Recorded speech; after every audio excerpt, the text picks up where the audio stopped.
Bonjour à tous. Durant l'été, et plus particulièrement après le 1er août, date à laquelle les ressources annuelles de la Terre ont été épuisées, j'avais vraiment envie de faire une vidéo vulgarisant l'écologie et les moyens de devenir écolo, car je suis tombé sur une multitude d'articles, plus inutiles les uns que les autres. Par exemple, ceux qui vont te dire que la seule action significative que tu peux faire pour être plus écolo, c'est d'arrêter de rouler en diesel. Oui, c'est vrai que rouler en diesel ce n'est pas écolo, mais qu'est-ce qu'on peut faire dans le court terme? Imagine moi j'ai une voiture en diesel, qu'est-ce que je fais? Je la mets au fond du jardin et j'achète une autre voiture, ce qui en soit ridicule parce que ma voiture diesel on a pollué pour la construire et je l'utilise pas. Donc non, il faut l'amortir.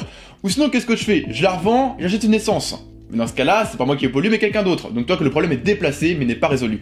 Tout ça pour te dire que cette vidéo a vraiment l'ambition de te donner des conseils faciles à mettre en place pour ceux qui ont un tout petit peu de motivation et qui peuvent vraiment faire la différence d'un point de vue écologique.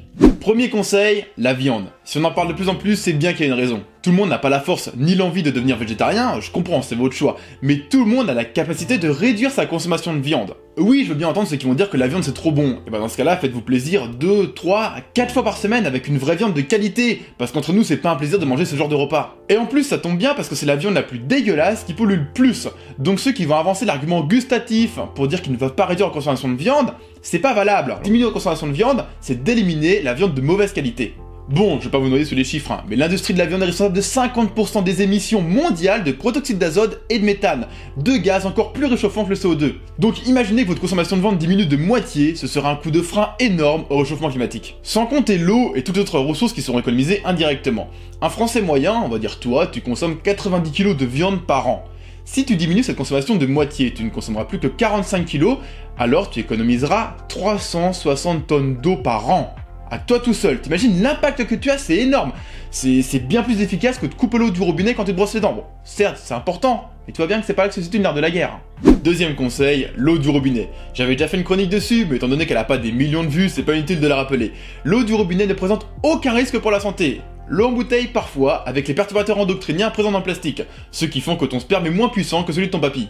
Et d'un point de vue écologique, arrêter de boire de l'eau en bouteille économisera 10 kg de plastique par an et par habitant, ce qui équivaut à 250 bouteilles de plastique. Sans compter le plastique économisé lié à l'emballage ou encore le carburant lié au transport. Et ensuite, petit bonus, arrêter de boire de l'eau en bouteille, ça t'évitera de te faire mal aux mains avec la petite poignée en plastique des packs d'eau. Et ça c'est plutôt cool. Troisième conseil, on va parler des cigarettes et plus particulièrement des mégots de cigarettes. Alors bien sûr le mieux serait d'arrêter de fumer. Car entre la déforestation liée aux cultures de tabac, le transport des cigarettes, l'emballage, les produits nocifs rejetés dans tes poumons et dans l'air, la cigarette est une catastrophe écologique. Comme je disais, le mieux serait d'arrêter, mais si tu continues à fumer, alors dans ce cas-là il ne faut pas jeter ces mégots n'importe où. On estime que chaque année, 4300 milliards de mégots de cigarettes sont jetés par terre. C'est absolument énorme, j'arrive même pas à me rendre compte. Par exemple, cet été, j'ai passé quelques jours à Nice, et c'est impressionnant le nombre de mégots au mètre carré à la plage. Ça fait même partie intégrante du paysage maintenant, et c'est vraiment dommage. Certaines études tendent même à dire que les mégots seraient même encore plus polluants pour l'océan que le plastique. Après, ça reste à vérifier. La conclusion, diminuez votre consommation de cigarettes. Chaque cigarette non fumée est une petite victoire pour votre santé, mais également pour l'écologie.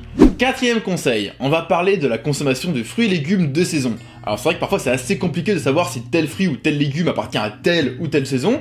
D'ailleurs on aurait peut-être dû l'apprendre à l'école, ça aurait été bien utile. Enfin bref, maintenant avec internet tu n'as plus d'excuses, tu peux absolument tout savoir. En tout cas lorsque tu fais tes courses, si tu achètes un fruit ou un légume frais qui est cultivé en France, c'est que normalement c'est la saison. Donc je vais te dire de privilégier ces achats de produits frais français et de saison, c'est en général pas forcément plus cher et c'est beaucoup plus respectueux de l'environnement. Oui, parce qu'il faut donc savoir que d'un fruit en fonction de sa provenance et de sa saison pollue bien plus qu'un autre moment de l'année. Par exemple, une fraise en hiver pollue en moyenne 24 fois plus que la même fraise en été. Tout ça pour te dire que tu n'as pas besoin d'avoir un kiwi de Nouvelle-Zélande, tu as juste à attendre quelques mois que la saison des kiwis arrive en France et tu en auras des très bons. Cinquième conseil, Ecosia.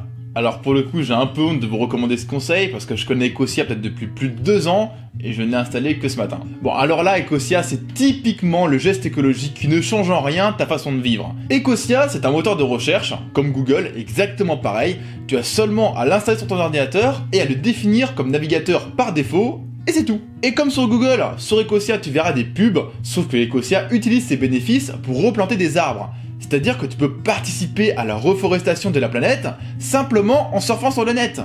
Et ça c'est magnifique, ça c'est magnifique. Alors je tiens à préciser que je n'ai pas de partenariat avec Ecosia, j'aurais bien aimé, mais je mets quand même le lien de téléchargement dans la description. cette chronique est terminée, j'espère qu'elle vous a plu et que vous a donné envie de mettre en place au moins 1 ou 2 conseils parmi la liste.